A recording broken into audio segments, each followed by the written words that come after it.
दोपहर का वक्त था और बसंतपुर गांव में मोहन नाम का आदमी गंगा नदी में नाव लेकर मछलियां पकड़ रहा था। तभी अचानक गंगा नदी के पानी में कुछ हलचल सी हुई और कुछ खूंखार मछलियां नदी के पानी से बाहर निकलीं।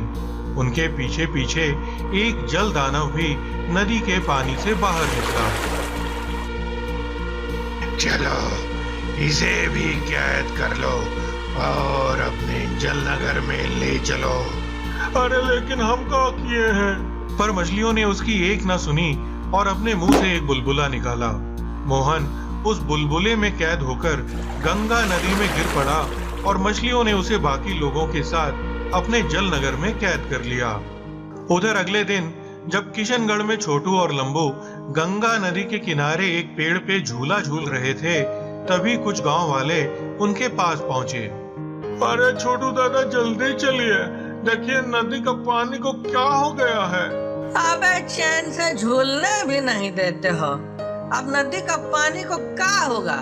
चलो अच्छा देखते हैं। नदी के पास पहुंचकर उन्होंने देखा कि नदी का पानी काला पड़ चुका था। छोटू दादा ये कैसे हो गया? ये तो पता लगाना होगा। ये नदी बसंतपुर गांव से होकर हमरा गांव में आता है। चलो बसंतपुर चल के पता करते हैं। हाँ सही कहा, कहीं वो गांव का लोग नदी में कुछ मिला तो नहीं दिया है। और थोड़ी ही देर में वो सब बसंतपुर गांव पहुंच गए। यहाँ तो पूरा का पूरा गांव है खाली पड़ा है, ना तो कोनो आदमी है और ना ही जानवर। हाँ ये तो बहुत अजीब बात है, लेकिन चलिए अभी गांव वापस चलते हैं। अगले दिन जब किशनगढ़ गांव में किसान खेतों में काम कर रहे थे, तभी उन खूंखार मछलियों के छोड़े हुए बुलबुले उनके खेतों तक पहुंच गए और उन्हें बुलबुले में कैद कर नदी के भीतर ले गए। एक आदमी जान बचाकर भागा भागा छोटू और लंबू के पास पहुंचा और उन्हें सारी बात बताई।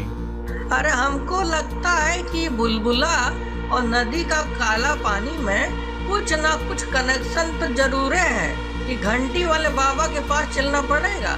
अरे लेकिन वो तो हिमालय पे तपस्या करने चले गए हैं। अरे तो क्या हुआ, वैज्ञानिक सुरेश के पास एक तो हेलीकॉप्टर है, अब हम हिमालय जाएंगे। और फिर ये हेलीकॉप्टर तुम्हें 1 घंटे में हिमालय पहुंचा देगा। ठीक है सुरेश भाई, हम तुमसे वापस आकर मिलते हैं। और वो दोनों हेलीकॉप्टर में बैठ हिमालय की तरफ निकल पड़ते हैं। जल्दी ही वो एक बर्फीले पर्वत पर घंटी वाले बाबा के पास पहुंच जाते हैं।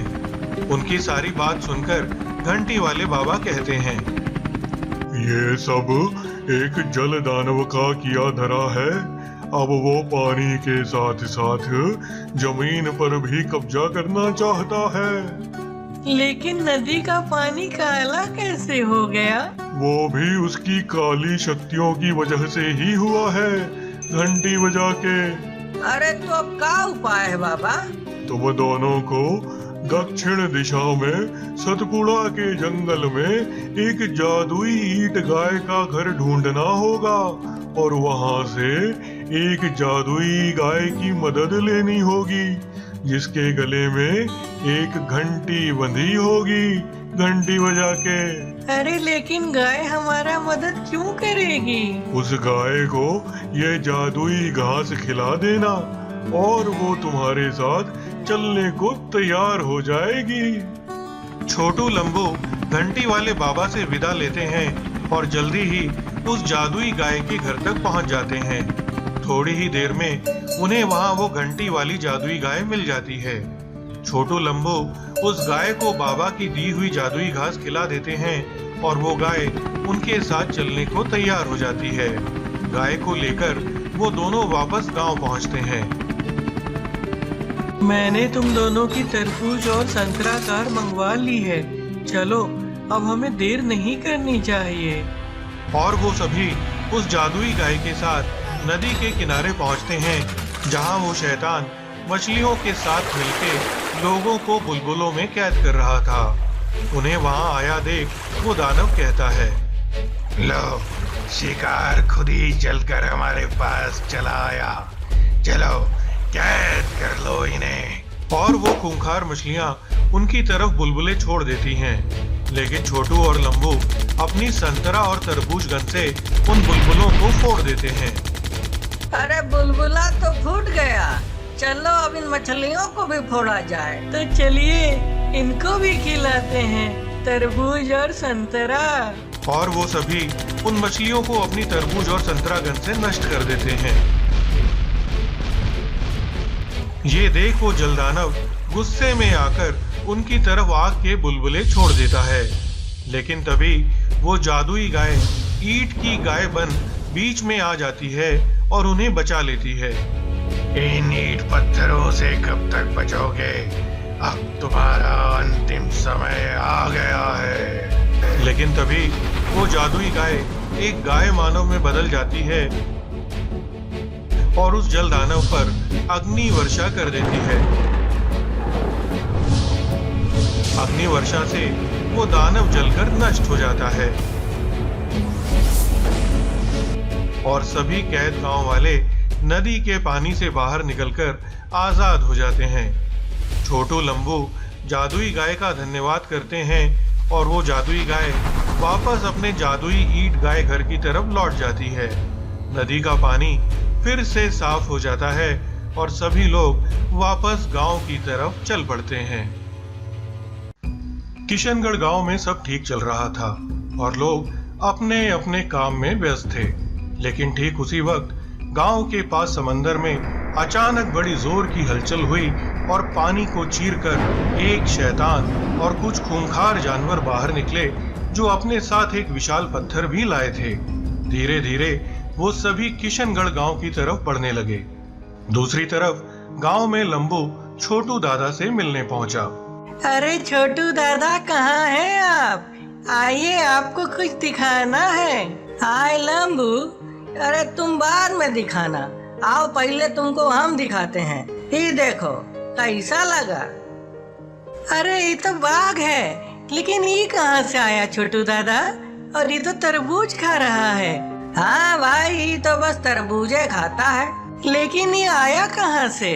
अरे पता नहीं, कल रात में घंटी वाले बाबा आए थे, बोले कि बाघ को अपने पास रखो और इसका खूब सेवा करो, और गांव में जब कोई मुसीबत आए तो इसको हमारे पास लेके आना।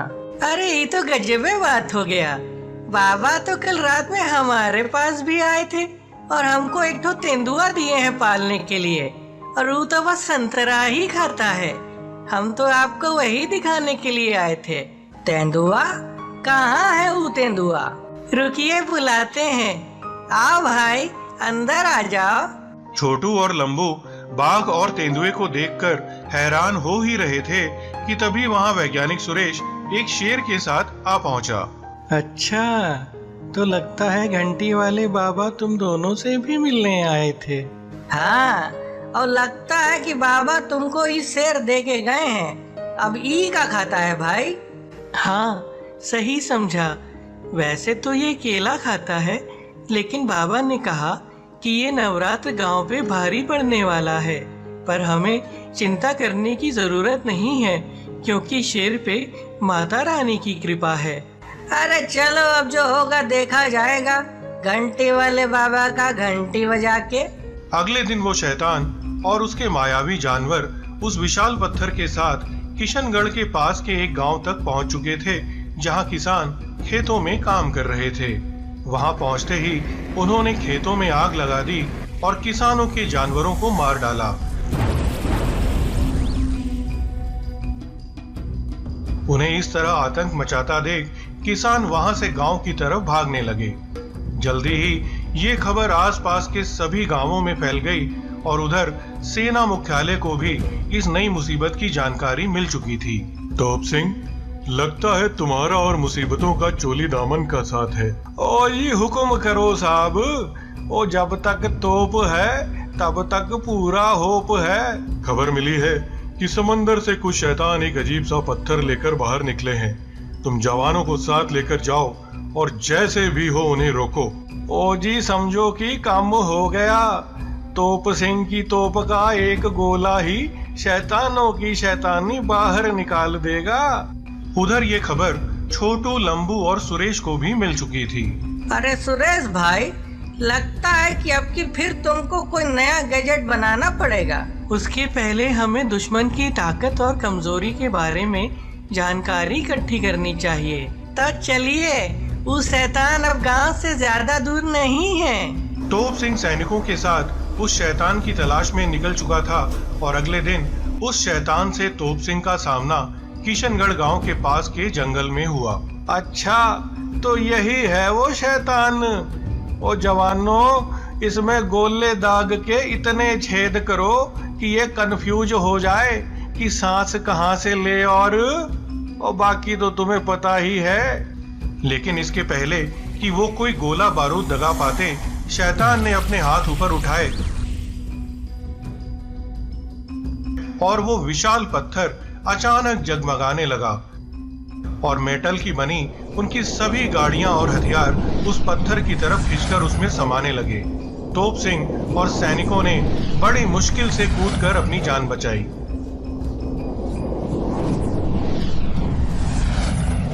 ओ, ये क्या हो रहा है? अरे ये पत्थर तो चुंबक की तरह सारी मेटल की चीजों को चूसता ही जा रहा है। हमें धातु चाहिए, धातु। तुम इंसानों ने धरती खोद के हमारी बहुत सारी धातु निकाली है। अब हम वो सब वापस पाताल लोक लेकर जाएंगे। तोप और हथियारों के बिना उस शैतान से मुकाबला करना नामुमकिन था, इसलिए तोप सिंह को वहां से पीछे हटना पड़ा। वापस लौटते हुए उसे रास्ते में छोटू, लंबू और सुरेश मिल गए। अरे तोप सिंह जी, आज तो आप बिना तोपे के घूम रहे हैं, क्या बात है? कुछ परेशान लग रहे हैं। तोप सिंह ने उन्हें सारी बात बताई। इसका मतलब मेरा कोई भी गैजेट काम नहीं आएगा, क्योंकि वो सब मेटल के ही बने हैं। अरे तो अब हम सब क्या करेंगे?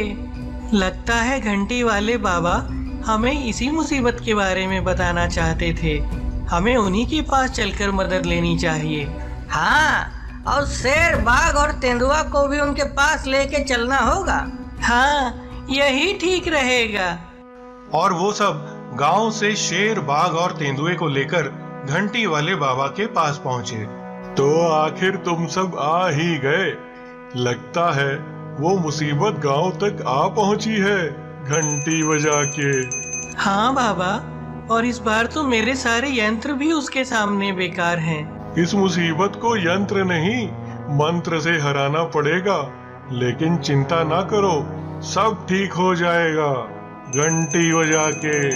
इतना कहकर बाबा अपने हाथ ऊपर उठाते हैं और उनके हाथ में जादुई तरबूज और संतरा प्रकट हो जाते हैं। जैसे ही बाबा तरबूज को बाघ को और संतरे को तेंदुए को खिलाते हैं, वो दोनों एक तरबूज कार और संतरा कार में बदल जाते हैं। अब तरबूज और संतरे की बनी इन कारों को वो शैतानी पत्थर अपनी तरफ खींच नहीं पाएगा। लेकिन बाबा, इस शेर का क्या होगा? इस शेर पे माता रानी की विशेष कृपा है। ये लो, ये एक जादुई केला है। जब कोई रास्ता ना बचे तब ये केला इस शेर को खिला देना, विजय अवश्य होगी, घंटी बजा के। अगले दिन रामनवमी थी और वो शैतान गांव के बाहर तक पहुंच चुका था। तभी छोटू और लंबू अपनी तरबूज और संतरा कार लेकर उसके सामने पहुंच जाते हैं। उन दोनों को कारों के साथ वहां देख शैतान ने अपने हाथ ऊपर उठाए और वो पत्थर फिर से जगमगाने लगा। धातु, धातु, अब ये सारी धातु मेरी होगी। लेकिन इस बार वो पत्थर उन कारों को अपनी तरफ नहीं खींच पाया। अबे धातु नहीं, तरबूज और संतरा है, बोलो तो खिलाएं। ये सुन शैतान गुस्से से आग बबूला हो उठा और अपने गुलाम जानवरों को लंबू, छोटू पर हमला करने के लिए भेज दिया। उन शैतानों को अपनी तरफ आता देख लंबू, छोटू ने अपनी तरबूज और संतरा गन से उन पे हमला बोल दिया। लो, ई खाओ तरबूज और साथ में संतरा भी। जादुई तरबूज और संतरा गोलियों के सामने वो गुलाम जानवर टिक न सके और एक एक करके ढेर हो गए। ये देख शैतान आपे से बाहर हो गया और उसने लंबू और छोटू की तरफ जादुई आग के गोलों से हमला बोल दिया। हमले में दोनों की जादुई कार को बहुत नुकसान हुआ और लंबू छोटू ने बड़ी मुश्किल से कूदकर अपनी जान बचाई। दूर खड़ा सुरेश ये सब देख रहा था। लगता है अब मुझे ही कुछ करना पड़ेगा। और उसने शेर को बाबा का दिया केला खिला दिया। केला खाते ही वो शेर एक विशाल केला रोबोट में बदल गया और शैतान से मुकाबला करने लगा। रोबोट बहुत मजबूती से शैतान से लड़ रहा था, लेकिन उस शैतान की ताकत बिल्कुल भी कम नहीं हो रही थी और वो रोबोट के हर वार के बाद वापस उठ खड़ा होता था। तभी छोटू ने चिल्लाकर कहा, अरे हमको लगता है इसका ताकत उस पत्थर में है, पहले उसको तोड़ो। ये सुनते ही रोबोट ने शैतान पर वार कर उसे गिरा दिया और केला बम फेंककर उस पत्थर को नष्ट कर दिया। पत्थर के नष्ट होते ही वो शैतान कमजोर पड़ गया। रोबोट ने शैतान पर एक आखिरी वार किया और वो शैतान चारों खाने चित्त होकर जान गंवा बैठा। धातु, धातु, ये कहाँ आ गया तू? दूध मांगोगे तो खीर देंगे, लेकिन हमला करोगे तो चीर देंगे। जय माता दी।